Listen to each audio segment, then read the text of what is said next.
அனைவருக்கும் வணக்கம். என் பெயர் அமந்திகா. நல்லவே அறிவோம். சேவல் ஒன்று சோம்பேறியாக இருந்தது. செடிக்கு அடியில் படுத்து இருந்தது. சொத் என்று ஒரு சத்தம் கேட்டது. சேவல் சுற்றும் புற்றும் பார்த்தது. இப்பவாவது அசைந்தாயே, சிரிச்சுக்கிட்டே சிலந்தி சொன்னது.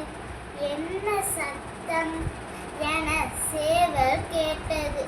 திரும்பி பார்க்க கூட சோம்பேறித்தனமா? உன் சாப்பாடு சீதா பழம்தான். மரத்தில் இருந்து விழுந்தது அப்படின்னு சிலந்தி சொல்லிச்சு.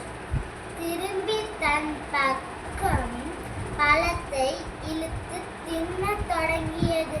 சூரியன் வந்த பிறகும் சோம்பேறியா படுத்துக்கிட்டு இருக்கிற உன் கூட சேரக்கூடாதுன்னு எங்க அம்மா சொல்லியிருக்காங்க அப்படின்னு சிலந்தி சொல்லிச்சு. சேவலுக்கு கோபம் வந்துருச்சு. அப்படியா, இனிமே என்கிட்ட பேசாது அப்படின்னு சொல்லிட்டு மறுபடியும் படுத்துக்கிச்சு. இந்த சேவலை என்ன பண்றதுன்னு நீங்களே சொல்லு.